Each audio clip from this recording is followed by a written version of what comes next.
Hello everyone. आज का topic है composition, jurisdiction and powers of redressal commissions.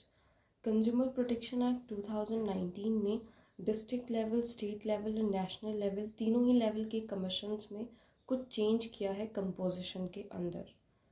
Start करते हैं डिस्ट्रिक्ट कमीशन से। फर्स्ट पॉइंट है composition.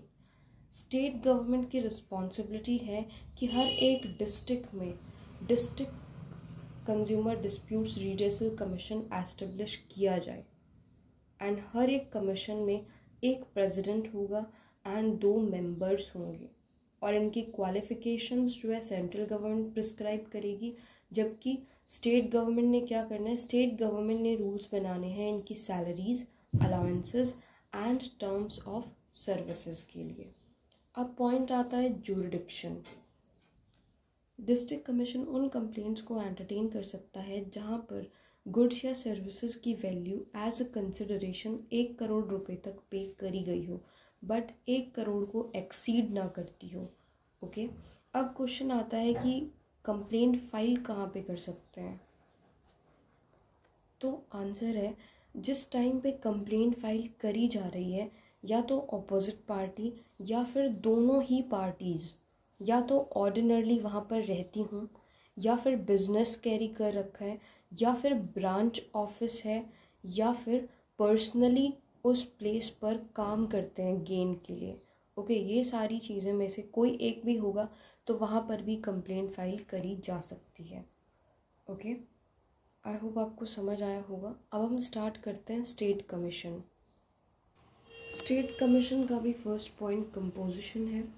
State consumer disputes redressal commission state government ये एस्टेब्लिश करेगी एंड यूजुअली क्या होता है, जो ये state consumer disputes redressal commission होता है ये स्टेट के कैपिटल में फंक्शन करता है। ऑर्डिनरली तो ये होता है, बट स्टेट गवर्नमेंट चाहे तो वो रीजनल बेंचेस भी बना सकती है स्टेट कमीशन के।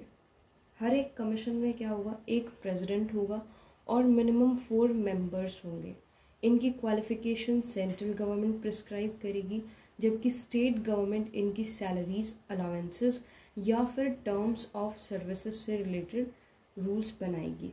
ओके, अब फिर से वही पॉइंट आता है जुरिडिक्शन। जैसा कि हमने डिस्ट्रिक्ट कमीशन में भी जुरिडिक्शन देखा था, यहाँ पे भी जुरिडिक्शन आता है। ये कमीशन उन कंप्लेंट्स को एंटरटेन कर सकता है जहाँ पर गुड्स या फिर सर्विसेज की value as a consideration 1 crore से 10 करोड़ रुपए तक पे करी गई हो। 10 करोड़ को एक्सीड नहीं करना है। 10 करोड़ को एक्सीड करके आप नेशनल में पहुंच जाओगे। ठीक है, तो 1 करोड़ से अगर 10 करोड़ तक की वैल्यू पे करी गई है एज अ कंसिडरेशन, तो क्या है, स्टेट कमीशन के पास ये पावर है कि वो एंटरटेन कर सकता है। उसके बाद आता है स्टेट कमीशन के पास ये भी पावर है कि वो उन अपील्स को भी एंटरटेन कर सकती है।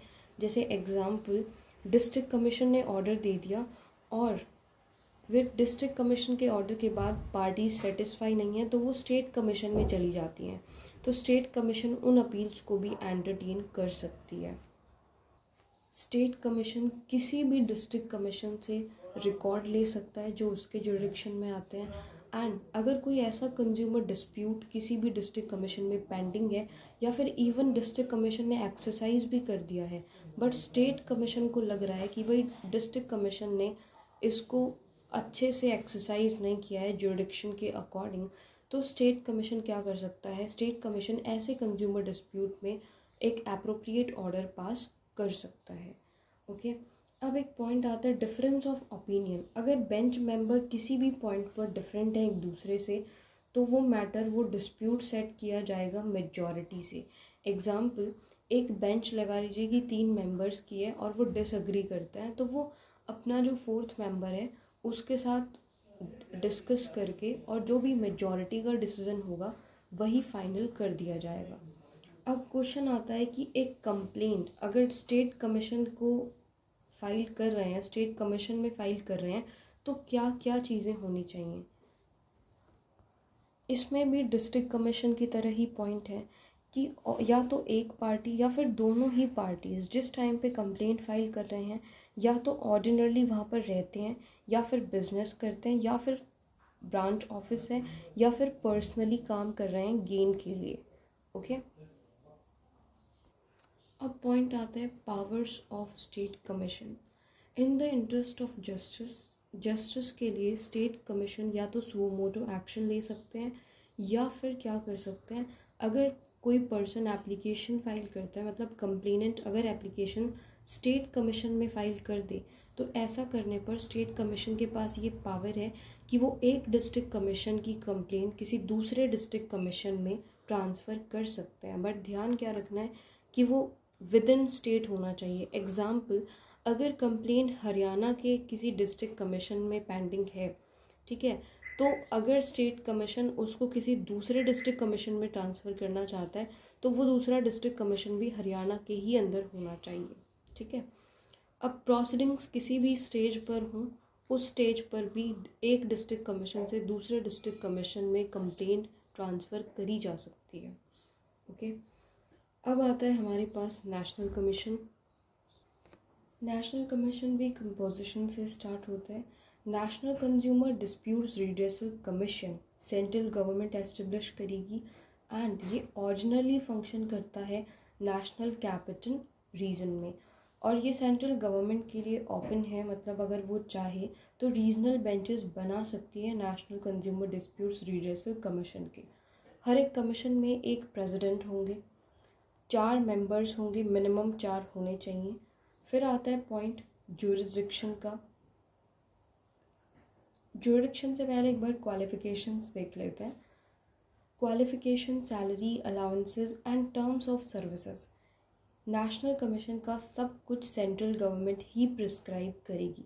जो सैलरीज हैं, अलाउंसेस हैं और बाकी जो टर्म्स एंड कंडीशन हैं प्रेसिडेंट की या मेंबर्स की, वो चेंज नहीं होंगी आप उनके अपॉइंटमेंट के बाद।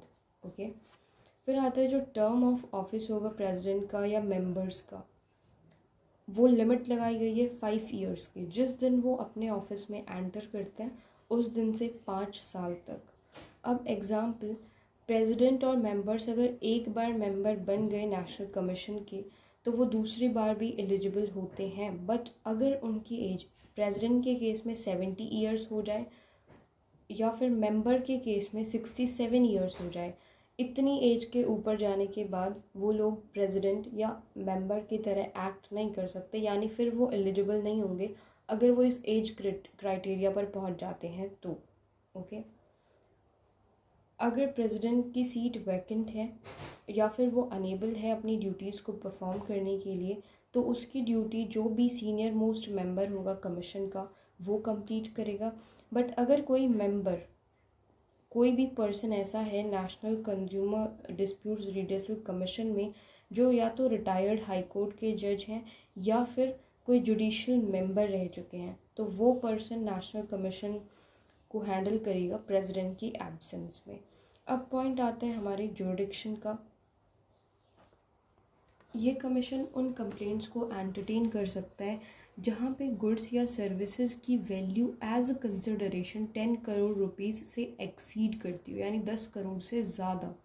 ठीक है, अब ये कमीशन उन अपील्स को भी एंटरटेन कर सकता है जो किसी स्टेट कमीशन के अगेंस्ट हैं या सेंट्रल अथॉरिटी के अगेंस्ट हैं। एग्जाम्पल, स्टेट कमीशन ने ऑर्डर पास कर दिया और पार्टी सेटिस्फाई नहीं है तो वो क्या कर सकती हैं, वो नेशनल कमीशन में अपील कर सकती हैं।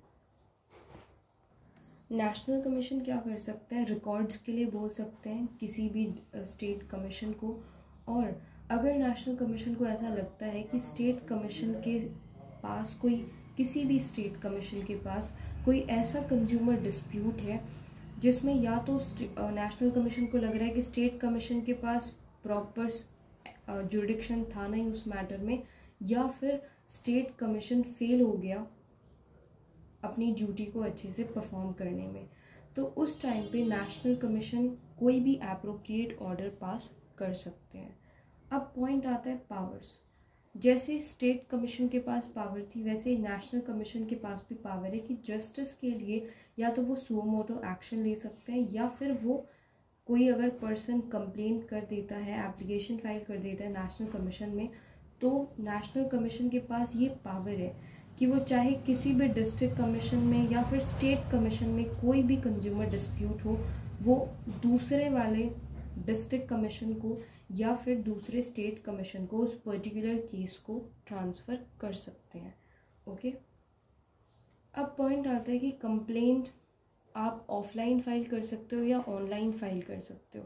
आप दोनों तरीके से फाइल कर सकते हो। अगर आप इलेक्ट्रॉनिकली फाइल करना चाहते हो तो कर सकते हो, यानी अगर आप ऑनलाइन कंप्लेंट फाइल करना चाहते हो तो आप कर सकते हो। इवन ये एक इनएक्सपेंसिव प्रोसीजर है, यानी कि ज़्यादा खर्चा भी नहीं आता है इसमें। तो आप ऑनलाइन ऑफलाइन दोनों तरीके से, जैसे भी पर्सन को सूटेबल हो वैसे ही वो पर्सन कंप्लेंट फाइल कर सकता है।